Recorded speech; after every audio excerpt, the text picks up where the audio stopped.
Hi guys, आज हम लोग पढ़ने जा रहे हैं corona virus testing. Corona virus का टेस्टिंग कैसे हम लोग करते हैं। ये जो एंडेमिक जो हमारे पूरी वर्ल्ड में फैला हुआ है, इसका जांच कैसे हम पता करते हैं कि ये पॉजिटिव है या कौन सा पेशेंट नेगेटिव है। इसकी जांच के लिए बेसिकली इंडिया में 2 मेथड का इस्तेमाल किया जा रहा है। फर्स्ट जो था वो था रियल टाइम PCR, सेकेंड था ये ब्लड टेस्टिंग, ब्लड टेस्ट के द्वारा। रियल टाइम PCR क्या होता है, इसके बारे में हम लोग आज पढ़ते हैं। रियल टाइम PCR हम जानते क्या है, ये जो कोरोना वायरस है फर्स्ट ऑफ ऑल क्या करता है, ये हमारे जो नेज़ल चैम्बर है उसको क्या करता है, ये इफेक्ट पहुंचाता है। ये नेज़ल चैम्बर के द्वारा ही हमारे शरीर के अंदर पहुंचता है और हम दूसरे व्यक्ति को जो ट्रांसफ़र करते हैं, हमारे से दूसरे व्यक्ति जो संक्रमित होता है, ये नेज़ल इस ड्रॉपलेट के द्वारा ही होता है, खांसने से के द्वारा ही होता है। तो इसका जांच पहले हम नेज़ल चैम्बर से स्वैब लेते हैं, कॉटन स्वैब लेते हैं। कॉटन स्वैब के द्वारा हम नेज़ल चैम्बर के अंदरूनी पार्ट को क्या करते हैं, नेज़ल चैम्बर के अंदरूनी पार्ट को सही से स्वैब करके उसके बाद उसके ड्रॉपलेट को हम एक ड्रॉपलेट लेते हैं, ड्रॉपलेट स्वैब लेते हैं और स्वैब को हम ड्रॉपलेट के द्वारा देखते हैं। तो पता चलता है कि इस ड्रॉपलेट में बहुत सारा क्या होता है, बहुत सारा कोरोना का रहता है, मौजूद रहता है। एक ड्रॉपलेट में कम से कम 40,000 कोरोना वायरस रहता है पॉजिटिव व्यक्ति के संपर्क में। अब हम इस ड्रॉपलेट को जब हम कोरोना का वायरस देखते हैं तो हमें पता चलता है कि कोरोना का जो जेनेटिक मटेरियल होता है वो क्या होता है, RNA होता है। क्या होता है, RNA। कोरोना का जो जेनेटिक मटेरियल होता है उस क्या होता है, RNA होता है। और हम जानते क्या है, इस RNA क्या होता है, इसका जेनेटिक मटेरियल होता है। अब इस जेनेटिक मटेरियल RNA का हम क्या कहते हैं, इस RNA जो होता है वो क्या होता है, सिंगल स्ट्रैंड होता है। इस RNA का पता करके इसका जीन सीक्वेंस क्या, इसमें न्यूक्लियोटाइड का जीन सीक्वेंस है, हमें ये सबसे पहले बताया था चाइना ने ही बताया कि इसका जीन सीक्वेंस क्या होता है और इसमें कौन सा न्यूक्लियोटाइड का बेस पेयर होता है। जैसे हम मान लेते हैं रैंडमली कोई भी, ये हाइपोथेटिकली कोई भी हम मान लेते हैं यहाँ पे, जैसे A हो गया, U हो गया, G हो गया, C हो गया, A हो गया, ये कोई इसका क्या है, ये न्यूक्लियोटाइड बेस है, न्यूक्लियोटाइड बेस पेयर न्यूक्लियोटाइड का सीक्वेंस है।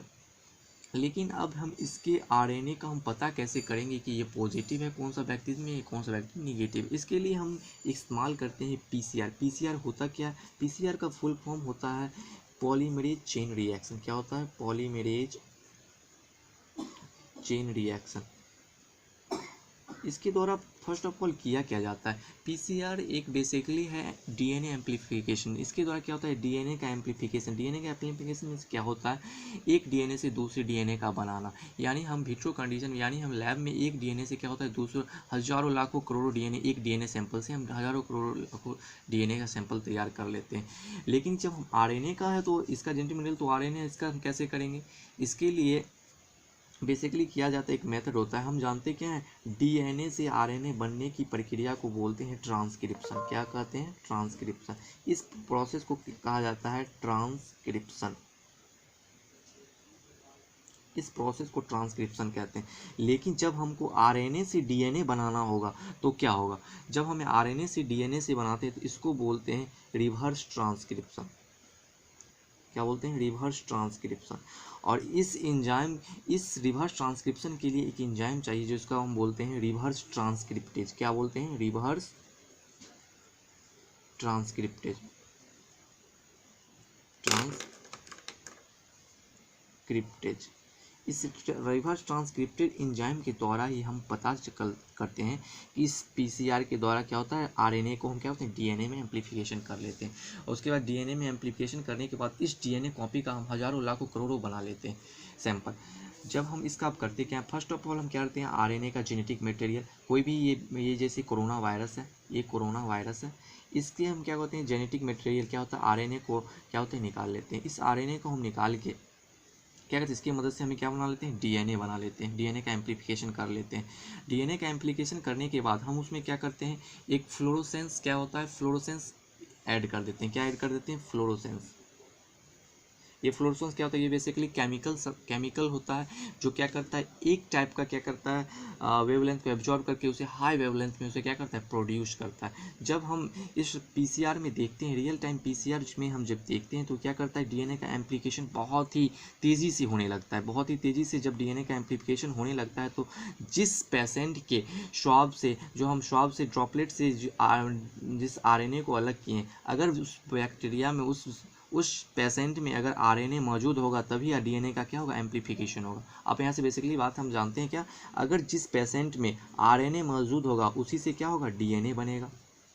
और डीएनए एम्प्लीफिकेशन का पता कौन लगाएगा, ये फ्लोरोसेंस हमें देगा, ग्रीन कलर प्रोड्यूस कलर करके क्या करेगा, ग्रीन कलर प्रोड्यूस करके हमें देगा क्या, आरएनए हमको बताएगा कि इसमें क्या डीएनए का एम्प्लीफिकेशन हो रहा है पीसीआर में या नहीं हो रहा है। अगर आरएनए नहीं रहेगा तो डीएनए नहीं बनेगा, और डीएनए नहीं बनेगा तो ये फ्लोरोसेंस हमें colour produce, green colour produce नहीं करेगा। इसका मतलब अगर डीएनए नहीं बना तो अगर ग्रीन कलर हमें या फ्लोरोसेंस कलर नहीं दिया तो डीएनए का एम्प्लीफिकेशन नहीं हो रहा है। डीएनए का एम्प्लीफिकेशन नहीं हो रहा है तो इसका मतलब क्या है, पेशेंट क्या है, नेगेटिव है। अगर डीएनए का एम्प्लीफिकेशन हो रहा है, फ्लोरोसेंस बन रहा है और ये हमें क्या रहा है, कलर प्रोड्यूस कर रहा है, तो यानी पेशेंट पॉजिटिव है। इसी से हमें पता चलता है कि कौन सा पेशेंट क्या पॉजिटिव है और कौन सा पेशेंट नेगेटिव है। एक सेकेंड मेथड है, देखिए ये बेसिकली जो ये रियल टाइम पीसीआर का यूज हम करते हैं, ये डायग्नोस्टिक के लिए नहीं किया जाता है। इसका उपयोग हम करते हैं रिसर्च पर्पज से, इसका उपयोग किया जाता है। लेकिन अभी हम जानते हैं कोरोना एकाएक आने वाला एक पैंडेमिक है, लेकिन इसका अभी कोई इतना अच्छा इक्विपमेंट तैयार नहीं किया गया है, इसलिए इसका रियल टाइम पीसीआर का यूज किया जा रहा है इसे डायग्नोस्टिक में। दूसरा, अभी हाल ही में रिसर्च के द्वारा पता चला है कि एक नया किट आया है जो ब्लड टेस्ट के द्वारा हम इस किट का इस्तेमाल करते हैं। इस ब्लड टेस्ट में किया क्या जाता है, फर्स्ट ऑफ ऑल इसमें 5 रीजन होता है। पहला होता है B region, S region, IgM, IgG antibody, और ये कंट्रोल रीजन। ये आईजीबी जो होता है इसमें क्या होता है, बफर सॉल्यूशन डाला हुआ रहता है। आईजीबी जो इसका फर्स्ट रीजन होता है उसमें क्या डाला होता है, बफर सॉल्यूशन डाला होता है। सेकेंड में क्या होता है, हम सैंपल डालते हैं। जैसे इसका सबसे सिंपल मेथड है, क्या होता है इसमें हम ब्लड जैसे शुगर टेस्ट करते हैं, उसमें क्या होता है, हैंड में हम क्या करते हैं, ये पिन डाल के उसके क्या करते हैं, थोड़ा सा ब्लड निकाल के इस सैंपल में क्या होता है डाल देते हैं। इस सैंपल में ब्लड जो है डाले, उसके बाद क्या होता है, ये जो है क्या बफर सॉल्यूशन, ये क्या करता है, इस ब्लड को लेके कहाँ कंट्रोल तक पहुँच जाता है, और कंट्रोल तक जब ये पहुँचता है तो कंट्रोल में एक लंबा सा लाइन आ जाता है। इसके द्वारा हमें पता चलता है कि ये क्या कर रहा है, ये किट जो है वर्क कर रहा है, ये किट क्या कर रहा है, वर्क कर रहा है, पहुंचता है। जब ये किट यहाँ से लेके क्या होता है, सैंपल बफर यहाँ से लेके की कंट्रोल तक पहुँचता है, तो इसके लिए क्या होता है 10 से 15 मिनट का समय लगता है। कितना, 10 से 15 मिनट का समय लगता है। और यहाँ तक पहुँचता है तो हम देखते क्या है, जब इसका जो हम क्या जानते हैं, आईजीएम और आईजीजी बीच में 2 एंटीबॉडी से उसे होके गुजरना पड़ता है। जब अगर आईजीएम के पास ये पहुँचता है, अगर आईजीएम में इसका लाइनिंग बड़ा हो जाए तो हम समझते क्या है, आईजीएम क्या करता है, जब हमारे शरीर में फर्स्ट टाइम किसी एंटीजन का प्रवेश होता है, यानी फर्स्ट टाइम किसी एंटीजन का इम्प्लीमेंट होता है, तो ये क्या होता है, आईजीएम, उसे क्या होता है, आईजीएम का फॉर्मेशन होता है। अगर सेकेंड टाइम उसी एंटीजन का हमारे शरीर में अगर प्रवेश होता है तो क्या होता है, आईजीजी एंटीबॉडी का फॉर्मेशन होता है। तो अगर फर्स्ट टाइम एंटीजन हमारे कोरोना वायरस का जो एंटीजन है हमारे शरीर में प्रवेश कर रहा है, तो ये आईजीएम का के चारों तरफ क्या होगा, लाइनिंग, लंबा सा लाइनिंग आ जाएगा। अगर ये सेकेंड टाइम अगर हम दूसरी बार भी हम कोरोना से ग्रसित हैं तो क्या होगा, आईजीजी के पास भी ये क्या लंबा सा लाइन आ जाएगा। यानी इससे पता चलता है कि आईजीजी के पास भी लंबा सा लाइन है और आईजीएम के पास भी लंबा सा लाइन है, तो इससे पता चलता है कि ये हम जो है बहुत दिनों से कोरोना से ग्रसित हैं। लेकिन अगर आईजीएम के पास सिर्फ लंबा सा लाइन गुजरा और आईजीजी के पास नहीं गुजरा, तो इससे हमें पता चलता है कि हम फर्स्ट टाइम यानी रिसेंटली में ही कोरोना वायरस से संक्रमित हुए हैं। अगर हम दोनों में से किसी में लंबा सा लाइन नहीं गुजरा तो इसका मतलब है हम कोरोना वायरस से ग्रसित नहीं है, यानी मेरा निगेटिव है। अगर ये बहुत दोनों में से किसी एक में से अगर आईजीएम से होके गुजरा, आईजीजी से होके गुजरा लंबा सा लाइन, तो इससे हमें पता चलता है कि हम बहुत दिनों से कोरोना वायरस से ग्रसित हैं और हमें जल्द से जल्द डॉक्टर के संपर्क में जाना चाहिए। लेकिन दोस्तों हम बता दें ये दोनों की थोड़ा सा भी जिसमें डिमेरिट भी है, और ये क्या होता है 100% एक्यूरेसी इसमें नहीं देता है। यानी 100 पेशेंट का जब हम जाँच करते हैं तो इसमें से 2 से 5 पेशेंट क्या होता है, इसमें ये गलत भी बताता है। इसलिए हम क्या करते हैं, पहले इसे इस पीसीआर से यूज करके हम जाँच कर लेते हैं, उसके बाद रियल टाइम पीसीआर से भी यूज करके जाँच कर लेते हैं, और इससे हमें क्या होता है दोनों का एक्यूरेसी ले से पता चल जाता है कि हाँ ये पोजीशन क्या है, पॉजिटिव है या नेगेटिव है। इस तरह से हमें पीसीआर का उपयोग और ये ब्लड टेस्ट का उपयोग करके कोरोना वायरस का आज हमारे इंडिया में टेस्टिंग का उपयोग किया जा रहा है। Thank you.